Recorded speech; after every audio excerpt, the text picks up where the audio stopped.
GK ನ್ಯೂಸ್ಗೆ ನಿಮಗೆಲ್ಲ ಸ್ವಾಗತ. ನಾನು ಅಬ್ದುಲ್ ಗಫರ್ ಖಾನ್. ಈ ದಿನದ ಪ್ರಮುಖ ಸುದ್ದಿಗಳು.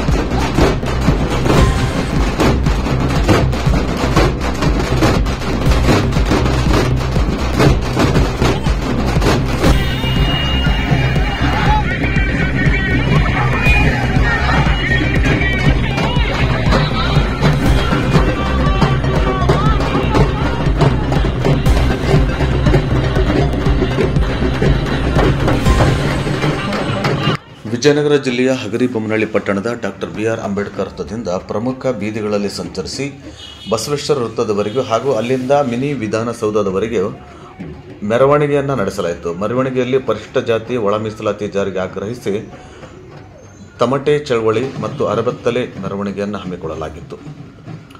ಸರ್ವೋಚ್ಚ ನ್ಯಾಯಾಲಯದ ಆದೇಶದಂತೆ ಪರಿಶಿಷ್ಟ ಜಾತಿ ಒಳ ಮೀಸಲಾತಿ ಜಾರಿಗೊಳಿಸಬೇಕು ಎಂದು ಆಗ್ರಹಿಸಲಾಯಿತು. ಹಾಗೂ ಶೋಷಣೆಗೆ ಒಳಗಾದ ಶೋಚನೀಯ ಸ್ಥಿತಿಯಲ್ಲಿರತಕ್ಕಂಥ ಮಾದಿಗ ಸಮಾಜವು ಶಿಕ್ಷಣ ಮತ್ತು ಉದ್ಯೋಗ ಕ್ಷೇತ್ರಗಳಲ್ಲಿ ವಂಚಿತವಾಗಿದೆ ಮತ್ತು ನ್ಯಾಯಬದ್ಧವಾಗಿರ್ತಕ್ಕಂಥ ಸಂವಿಧಾನಬದ್ಧವಾಗಿರ್ತಕ್ಕಂಥ ಕಾನೂನುಬದ್ಧವಾಗಿರ್ತಕ್ಕಂಥ ಮೀಸಲಾತಿಯಿಂದ ಅವಕಾಶ ವಂಚಿತವಾಗಿದೆ ಎಂದು ಡಾಕ್ಟರ್ ಬಿಆರ್ ಅಂಬೇಡ್ಕರ್ ಸಂಘದ ತಾಲೂಕು ಅಧ್ಯಕ್ಷ ದೊಡ್ಡಬಸಪ್ಪ ಗದ್ದಿಕೇರಿ ಮಾತನಾಡಿದರು. ಅವರು ಒಳ ಮೀಸಲಾತಿಯ ನಿರಂತರ ಹೋರಾಟದ ಪ್ರತಿಫಲವಾಗಿ ಸರ್ವೋಚ್ಚ ನ್ಯಾಯಾಲಯ ಒಳ ಮೀಸಲಾತಿ ಕಲ್ಪಿಸಿಕೊಡುವ ಅಧಿಕಾರವನ್ನು ಆಯಾ ರಾಜ್ಯಗಳಿಗೆ ಇದೆ ಎಂದು ಈಗಾಗಲೇ ಐತಿಹಾಸಿಕವಾಗಿರ್ತಕ್ಕಂಥ ತೀರ್ಪನ್ನು ನೀಡಿದೆ. ಇದು ಕರ್ನಾಟಕ ಮಾದಿಗ ಸಮಾಜದ 30 ವರ್ಷಗಳ ಹೋರಾಟಕ್ಕೆ ಸಿಕ್ಕ ಜಯವಾಗಿದೆ ಎಂದರು. ಸಿದ್ದರಾಮಯ್ಯ ನೇತೃತ್ವದ ಕರ್ನಾಟಕ ಸರ್ಕಾರ ಸರ್ವೋಚ್ಚ ನ್ಯಾಯಾಲಯದ ಆದೇಶದ ಅನ್ವಯ ಮಾದಿಗ ಸಮಾಜಕ್ಕೆ ಆಗಿರುವ ಅನ್ಯಾಯವನ್ನು ಸರಿಪಡಿಸಬೇಕು ಮತ್ತು ಒಳ ಮೀಸಲಾತಿಯನ್ನು ಕೂಡಲೇ ಜಾರಿಗೊಳಿಸಿ ಮಾದಿಗ ಸಮಾಜಕ್ಕೆ ಸಂವಿಧಾನಬದ್ಧ ನ್ಯಾಯಬದ್ಧ ಒಳ ಮೀಸಲಾತಿಯನ್ನು ಕಲ್ಪಿಸಿ ನ್ಯಾಯವನ್ನು ಒದಗಿಸಿಕೊಡಬೇಕು ಎಂದು ಆಗ್ರಹಿಸಿದರು.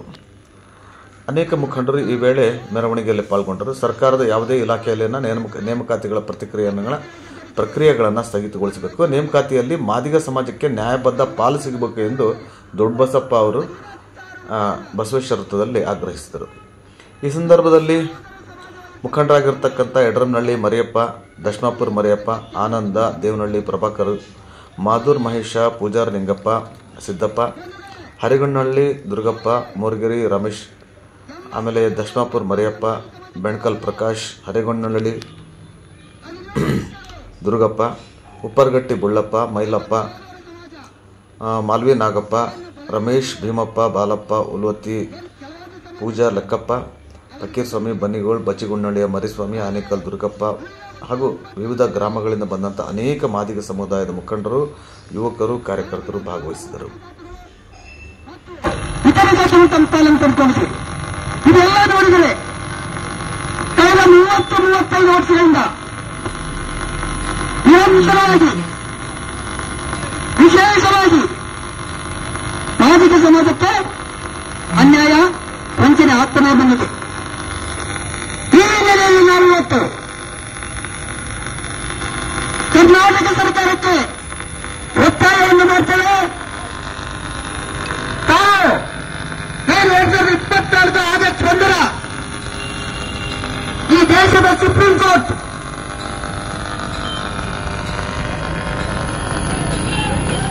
ಜಾತಿ ವರ್ಗೀಕರಣ ಮತ್ತು ಹಂಚಿಕೆ ಗಮನಿಸಿ ಬಂಧುಗಳೇ, 2024 ಆಗಸ್ಟ್ 1 ಈ ದೇಶದ ಸುಪ್ರೀಂ ಕೋರ್ಟ್ ಕೊಟ್ಟಿರತಕ್ಕಂಥ ತೀರ್ಪೇನು ದೇಶದ ಆಳ ರಾಜ್ಯಗಳು ಜಾತಿ ವರ್ಗೀಕರಣ ಮಾಡಿ ವಂಚಿತ ಸಮುದಾಯಗಳಿಗೆ ನ್ಯಾಯ ದೊರಕಿಸಿಕೊಡಬಹುದು ಅಂತಕ್ಕಂಥ ಒಂದು ಐತಿಹಾಸಿಕ ತೀರ್ಪನ್ನು ಸುಪ್ರೀಂ ಕೋರ್ಟ್ ಆಗಸ್ಟ್ ಕೊಟ್ಟಿದೆ. ಆ ಹಿನ್ನೆಲೆಯಲ್ಲಿ ಇವತ್ತು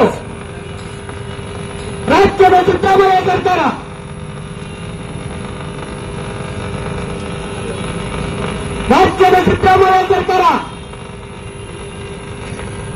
ಕುಂಭಕರ್ಣ ನೀತಿಯಲ್ಲಿತ್ತು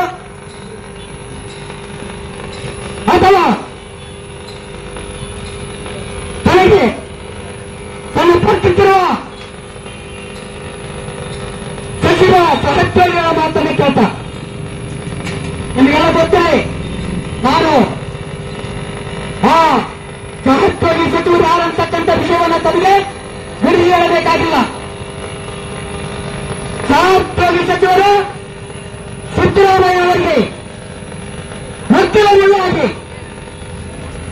ಸಿದ್ದರಾಮಯ್ಯ ಕರ್ನಾಟಕದ ಸಮಗ್ರ ಮಾದಿಗ ಸಮಾಜಕ್ಕೆ, ಸಮಗ್ರ ಮಾದಿಗ ಸಮಾಜದ ಬದುಕಿಗೆ, ಸಮಗ್ರ ಮಾದಿಗ ಸಮಾಜದ ಔದ್ಯೋಗಿಕ ಮೀಸಲಾತಿಗೆ, ಸಮಗ್ರ ಮಾದಿಗ ಸಮಾಜದ ಶಿಕ್ಷಣದ ಸೌಲಭ್ಯಗಳಿಗೆ ಕೊಡಲಿಯಾಗಿ ಕೊಡ್ತಕ್ಕಂಥ ನಿಟ್ಟಿನಲ್ಲಿ ಸಿದ್ದರಾಮಯ್ಯ ತನ್ನದಾಗಿರ್ತಕ್ಕಂಥ ಆಡಳಿತವನ್ನು ಮುಂದುವರಿಸಿಕೊಂಡಿದ್ದಾರೆ. ಈ ಸಂದರ್ಭದಲ್ಲಿ ಯಾರೇ ಮುಖ್ಯಮಂತ್ರಿ ಇದ್ರು ಕೂಡ, ಈ ಸಂದರ್ಭದಲ್ಲಿ ಯಾರೇ ಮುಖ್ಯಮಂತ್ರಿ ಇದ್ರು ಕೂಡ ಅದು ಕಲಿಸ್ತಕ್ಕಂಥ ಒಂದು ಜಾಯಮಾನ ಯಾಕೆ ಇವತ್ತು ಮಾದಿಗ ಸಮಾಜಕ್ಕೆ ಬಂದಿದೆ ಅನ್ನುವಂತಕ್ಕಂಥ ಮಾತನ್ನು ನಾನು ಹೇಳಕ್ಕೆ ಬರ್ತೀನಿ. ಬಂಧುಗಳೇ, ಈ ಸಂದರ್ಭದಲ್ಲಿ